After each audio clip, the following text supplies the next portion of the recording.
So today we're going to be discussing surgery and how basically it is tested in the Step 2 CK and NBME examination. So I have a few notes with me. Hopefully, by the end of the lecture, we would have an idea of how NBME asks about surgery and what kind of concepts are tested. So this is going to be an active review of some of the most important points. So which of the following is the most likely cause of this patient's findings? 24 hours after open repair of an abdominal aortic aneurysm, a 77-year-old man becomes mildly disoriented. Over the past 3 hours, his urine output has fallen to 10 ml per hour. He appears diaphoretic and is alert to person but disoriented to place and time. Temperature is 100 Fahrenheit, pulse is 110, respiration is 20, blood pressure 80/60. His hand and feet are cool and clammy to touch. Pulmonary artery catheterization reveals a pulmonary capillary wedge pressure of 23 millimeter mercury. So what is the cause? Okay, pause the video and think about the answer.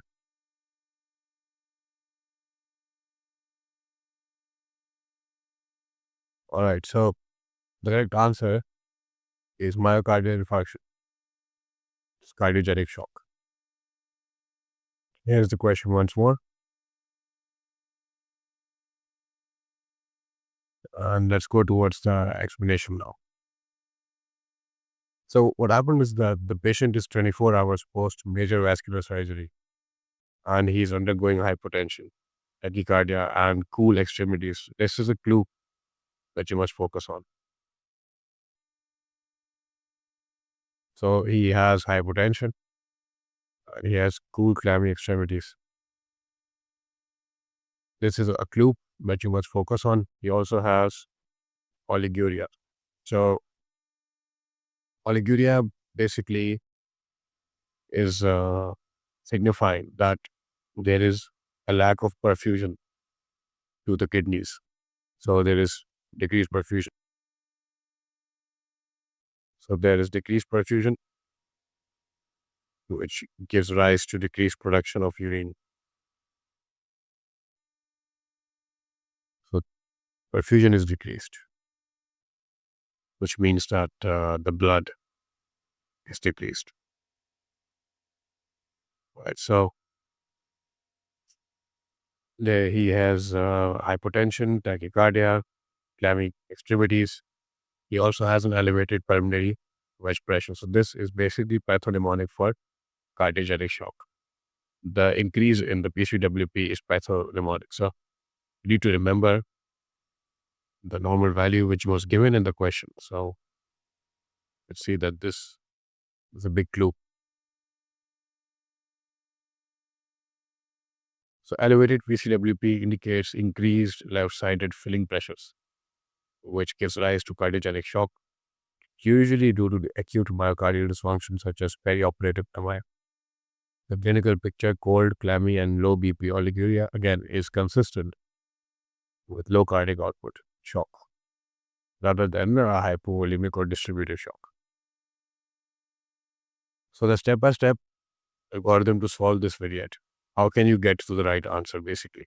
So I, for convenience, divided a methodology that you can use to get to the right answer. And this is inspired from UWorld and also from some of my method which I use personally to solve the questions. Let's go over this. You first need to identify the hemodynamic instability, which is that he is undergoing hypertension, tachycardia, and oliguria, of course. So first you need to identify that there is a shock that is going on. So tachycardia is the earliest sign of shock. Is the earliest. You need to remember, is the earliest sign. Oliguria again is a sign of low perfusion. Confusion can also be a sign of shock. So first, you have to identify that the patient is in shock, right? Then you need to classify the perfusion pattern.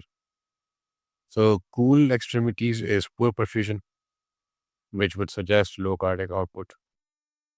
And warm extremities would be increased perfusion, which suggests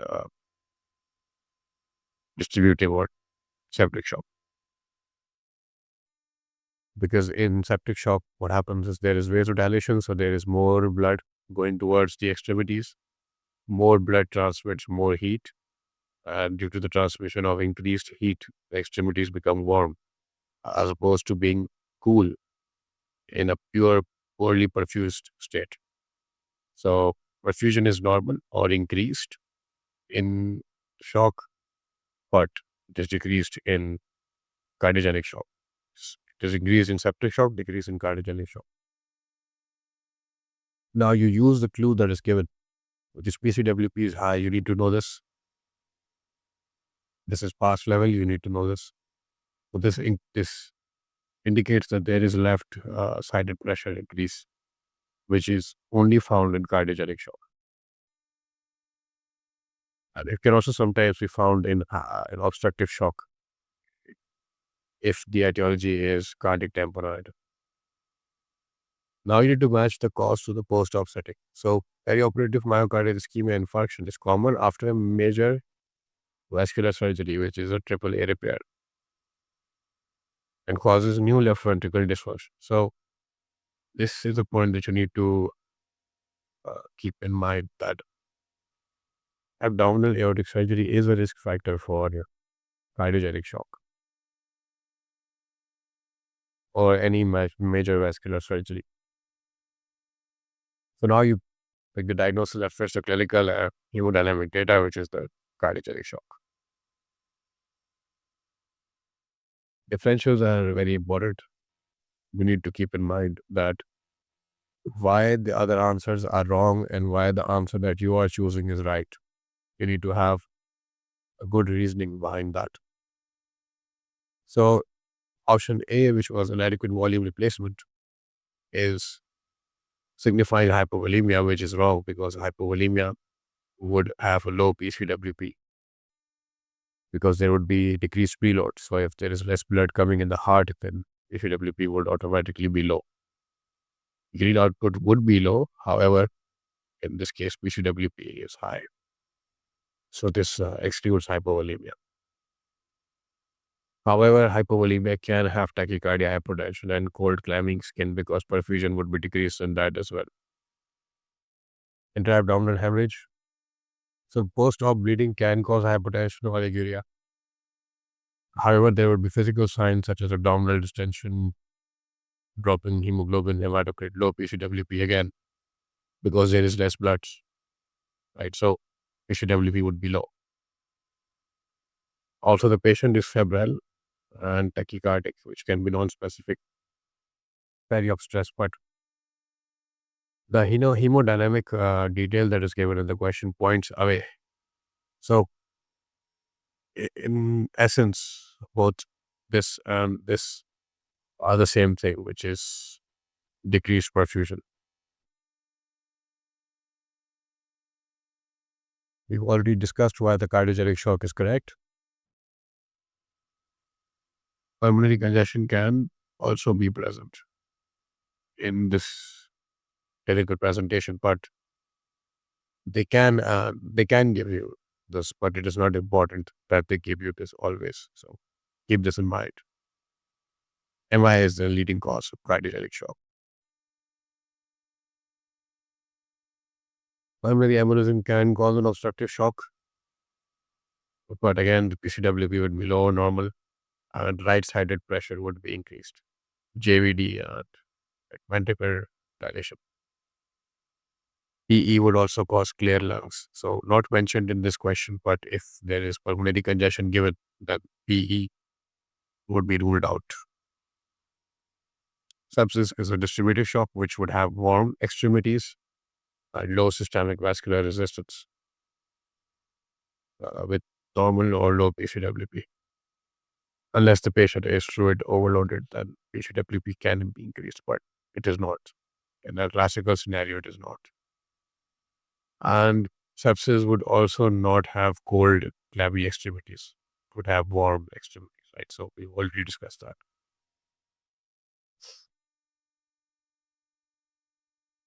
So what are the next best steps? So the immediate action is to obtain a 12 lead ECG to look for any ischemic changes. And you need to also investigate the troponin levels. The bedside echo is used to assess the left ventricular function and wall abnormalities, wall motion abnormalities. Then you need to initiate supportive measures, which is you need to give dobutamine used in cardiogenic shock. You need to keep an eye on the blood pressure because dobutamine increases the blood pressure. So need to keep an eye on that as well. IV diuresis only if IV diuresis only if pulmonary edema present and volume status supports it. Otherwise, you don't really need to give diuresis. If the patient is undergoing pulmonary congestion, then you must. But otherwise, there is no need. Vasopressors can sometimes be used, if there is hypotension, if the hypotension is persisting. Definitive management. If MI is suspected, then you need to go under urgent coronary perfusion. If in perioperative patients, you need to view the bleeding risk uh, versus benefit. But cardiogenic shock for MI is an emergency. So consider mechanical circulatory support. Right. So basically, all the management that is given during an MI was again used for cardiogenic shock. These are the diagnostic tests if you need them. You need to remember these important: CBC, fluoroscopy, and rectal manometry.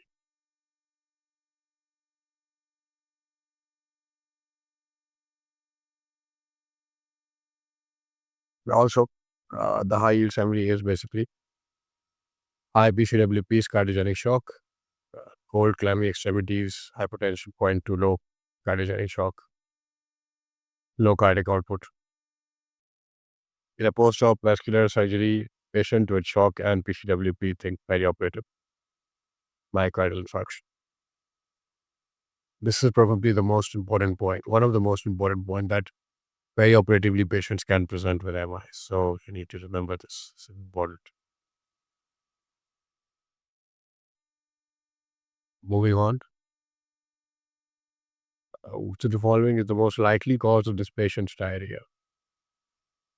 So 70-year-old man presents with a 3-month history of 5 to 6 loose stools daily at an unintentional 7.3 kg weight loss.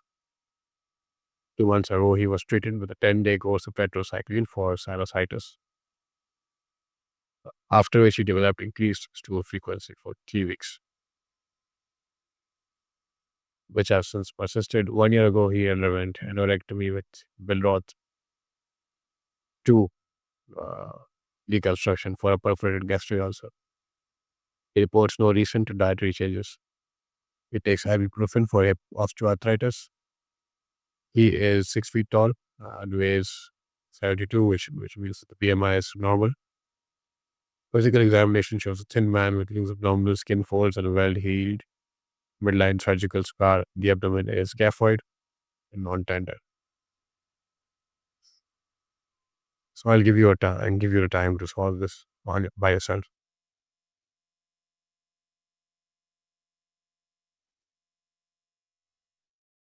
So basically, this is a bacterial overgrowth, which is small intestinal bacterial overgrowth.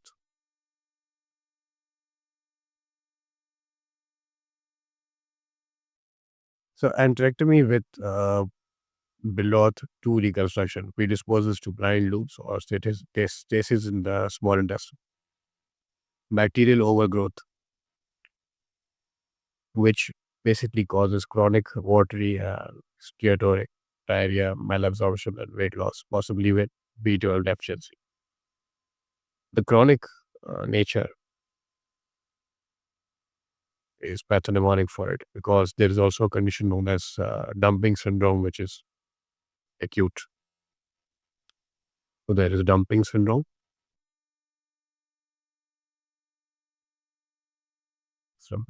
which is acute.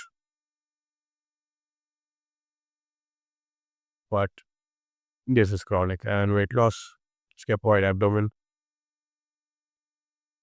gastric surgery strongly suggest small intestinal bacterial overgrowth. The transient antibiotic associated diarrhea after tetracycline is a red herring. It's a short term. It does not explain the persistent 3-month course. So basically, this point, it's a distractor. It's distracting you from the main question. Antibiotics can cause a transient diarrhea, so it's not really related to the condition. So what is the step-by-step algorithm for this?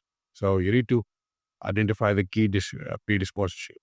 So he has a history of surgery, which basically forms blind loop formation in the small bowel. What happens is in that blind loop, bacteria aggregate and then they munch on all the nutrients that pass through it, and then they grow, and then they increase in number, and then they aggregate, and the cycle keeps on increasing. So what happens is there is chronic watery stools. Weight loss would suggest malabsorption. There would be vitamin deficiency also. So 1 year after surgery is consisting with chronic complication is not immediate post-operative dumping syndrome. So you need to know the difference between each of them. You need to remember it. Both can happen after surgery, but chronically, uh, small intestinal bacterial overgrowth is a culprit, and acutely dumping syndrome is the culprit. Matching the pathophysiology to the presentation. So bacterial overgrowth can cause fat malabsorption, B12 deficiency, and malabsorption. Weight loss in low stools. This is the correct answer. Again, going through the differentials. So treatment for this, diagnosis for this would be a hydrogen breath test, which would show increased hydrogen. Or the gold standard is jejunal aspirate culture. We would take an aspirate from jejunum and then culture it and see a bacterial growth. Treatment would be antibiotics, rifaximin or broad spectrum oral antibiotics, and just correct the malnutrition and give supplementation. Bile reflux would not be the case here because it causes epigastric pain, nausea, biliary vomiting, and gastritis. It is not associated with watery diarrhea, weight loss. COX-2 inhibition. So NSAID-induced diarrhea can occur, but this patient takes ibuprofen, which is a non-selective NSAID, intermittently for osteoarthritis. So NSAID diarrhea is uncommon as the primary cause here. It is not the common cause. Also, NSAIDs would not explain the connection with Billroth-2 and malabsorption pattern. Dumping syndrome again is an acute presentation, occurs after gastrectomy, postprandial vasomotor GI symptoms. So early dumping within 30 to 60 minutes. Diaphoresis, tachycardia, dizziness, cramp, and diarrhea. Symptoms typically occur shortly after meals, and more commonly soon after surgery rather than a year later with progressive weight loss. Efferent loop obstruction. So patient presents with postprandial pain, vomiting, and bloating, often causing obstructive symptoms rather than chronic secretory malabsorptive diarrhea. Exam may show abdominal distension and vomiting. So it is an obstructive condition. Next step is to confirm the diagnosis by the hydrogen breath test. or the jejunal aspirate. Initial treatment is empiric trial of antibiotics against the gut flora. Rifaximin is commonly used. We can also use metronidazole, Cipro, and Cipro plus metronidazole, depending on the local practice. To address complications, you give nutritional support, B12 supplementation, and treat fat malabsorption. So this is the surgery or summary. Excuse me.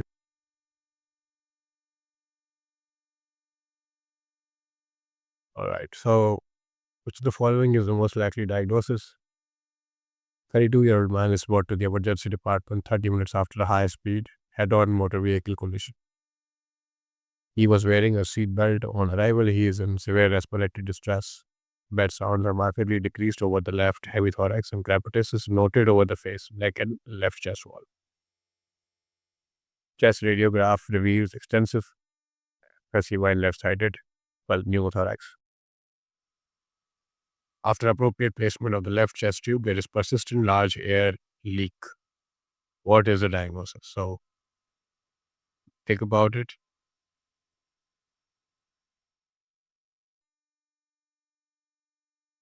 The diagnosis is ruptured bronchus.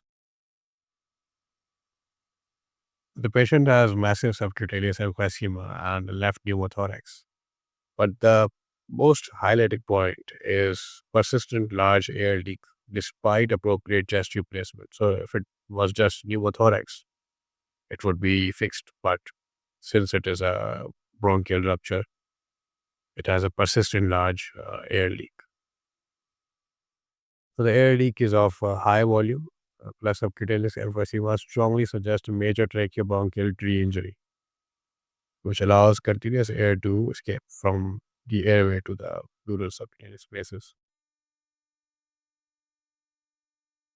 Algorithm for this is to identify the immediate problem. The immediate problem is the persistent large air leak after chest tube placement. It is not the pneumothorax because once chest tube is placed, then the pneumothorax is essentially fixed. But if it is still symptomatic, then the persistent large air leak is your problem that you must focus on. You need to look for supportive clues, which is that there is extensive subcutaneous emphysema also, and there is high impact blunt trauma, and minor alveolar leaks heal with chest tubes, but a persistent large would again highlight bronchial or tracheal injury. So ruptured bronchus is the diagnosis. Esophageal injury, Borjas syndrome. Persistent large pleural hair leak is not typical. So it is a traumatic esophageal injury. It can cause most other symptoms presented, but persistent large air leak is not typical. It is more likely to have a pneumomediastinum and pleural empyema effusion. Diagnosis is via contrast esophagram or CT with oral contrast. Open pneumothorax is a sucking chest wound. You fix it by placing a three-sided bandage. But an open pneumothorax is fixed with a placement of an appropriate chest tube. It does not typically produce a persistent air leak. Also, the exam would show a visible chest wall wound. This we will discuss. The management is to secure airway, surgical repair, thoracotomy, bronchial repair. Urgent operative management is required. Tension pneumothorax presents with hypotension, distended neck veins, tracheal deviation away from the affected side, severe hypoxemia, and requires immediate decompression. After chest tube placement, however, this must be fixed. So persistent large air leak does not make sense if it was pneumothorax. Sorry for that. So the next best diagnostic steps would be to ensure adequate ventilation and oxygenation. You need to maintain chest tube in place and check for tubing and connections. Diagnostic confirmation, perform bronchoscopy to visualize the local airway injury. This is important. And then definitive repair is through surgical repair. thoracotomy. If airway compromise is severe, secure airway with intubation. That is the first step, if it is severe. This is your summary. The key treatment is operative repair. The open pneumothorax are usually and tension pneumothorax usually improve after chest tube or immediate decompression. Remember, both of these are different conditions. They have different treatments that we might discuss in the future, but for now, it is important that you remember that these two are different conditions. And that's it.